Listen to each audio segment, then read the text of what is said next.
तो आइए आज हम लोग करते हैं एक्सरसाइज 9.1 का क्वेश्चन नंबर 5। जी हाँ, क्वेश्चन नंबर 5 में क्या बोलता है, एक काइट जो है वो फ्लाई कर रहा है at the height of 60 metre above the ground. मतलब ये जो पतंग है जमीन से 60 मीटर की ऊंचाई पे उड़ रहा है। कितना मीटर की ऊंचाई पे उड़ रहा है? 60 मीटर ऊंचाई पे उड़ रहा है। ठीक है, बहुत बढ़िया। String is attached to the kite is temporarily tied on the point on the ground. यहाँ पर से जो रस्सी है वो जमीन पे टेम्पररी इस तरीके से लगाया गया है।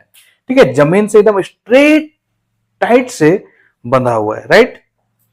ठीक है, जमीन से एकदम स्ट्रेट ऐसे बंधा हुआ है। उसके बाद क्या बोल रहा है, the inclination of the string with the ground. ये जो धागा है और ग्राउंड है उन दोनों का जो एंगल ऑफ इंक्लिनेशन है वो कितना डिग्री है? 60 डिग्री है। कितना डिग्री है? 60 डिग्री। बहुत बढ़िया। आपको क्या निकालने वाला? Find the length of the string assuming that there is no slack in the string. आपको ये लेंथ ऑफ द स्ट्रिंग निकालना है और आपको ये भी बोला गया है कि इसमें किसी तरह का कोई स्लैक नहीं है। मतलब स्लैक नहीं का मतलब क्या? किसी तरह से कोई झुकाव या मुड़ाव नहीं है, ये बिल्कुल स्ट्रेट है। ठीक है, कैसा है? बिल्कुल स्ट्रेट है। तो चलिए इसको हम लोग फटाफट से सोल्व करते हैं।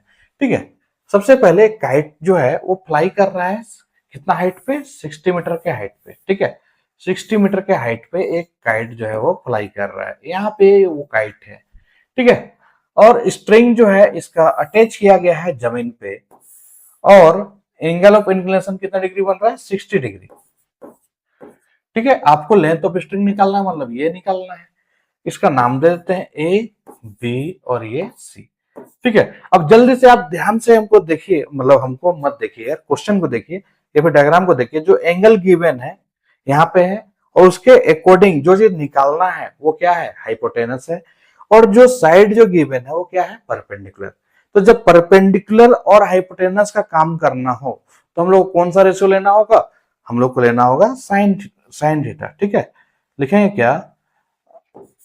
In triangle ABC. ठीक है, कौन सा ट्राइंगल? एबीसी। यहाँ पे साइन थीटा का इस्तेमाल करना होगा। साइन थीटा क्या होता है? P by H. ठीक है, पी क्या हो जाएगा इस एंगल के अकॉर्डिंग? A B. और एच क्या हो जाएगा? एसी। ठीक है, तो एच हो गया हम लोग का एसी। अब साइन कितना डिग्री? 60 डिग्री। ठीक है, और ए बी का वैल्यू जो है वो हम लोग को दिया हुआ है 60 और एच मतलब एसी इसका वैल्यू नहीं पता, यही तो निकालना है। साइन 60 का वैल्यू होता है √3/2 इज इक्वल टू 60 और y में एसी। एसी चला जाएगा इधर और 60 इंटू 2 दैट इज 120 हो जाएगा और ये √3 आ जाएगा नीचे।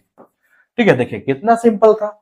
बहुत सारे लोग इसी में अंतर छोड़ के आ जाएंगे, लेकिन ऐसा नहीं करना है। जब भी रूट नीचे में आए तो उसको आपको रेशनलाइज कर देना चाहिए। ठीक है, तो इसको हम लोग रेशनलाइज करते हैं √3 से।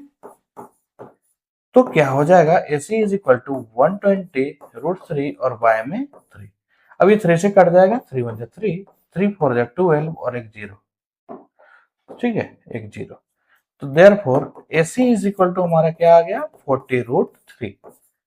ठीक है, तो आपको लेंथ ऑफ द स्ट्रिंग निकालना था तो आप लिख सकते हैं देयरफॉर लेंथ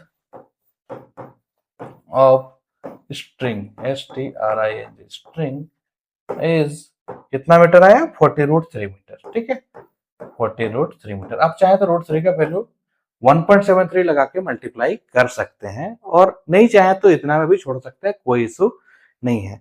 हाँ, लेकिन आज के डेट में सीबीएसई जो है वो सिंप्लीफाइड आंसर मांगता है, तो आप मल्टीप्लाई करके पॉइंट में ला दो, कोई दिक्कत नहीं है। ठीक है, अगर आपको वीडियो हेल्पफुल लगा हो तो वीडियो को एक लाइक जरूर कर दे। साथ ही साथ चैनल में नए हैं तो चैनल को सब्सक्राइब करना ना भूलें। ठीक है, ये जो लेंथ ऑफ स्ट्रिंग आया ये कितना आया? 40√3 मीटर, राइट। कितना आया? 40√3। वही आया था ना भाई, 40√3 मीटर। Very good. ठीक है, चलिए मिलते हैं जल्दी नेक्स्ट वीडियो में। तब तक के लिए टेक केयर, बाय बाय।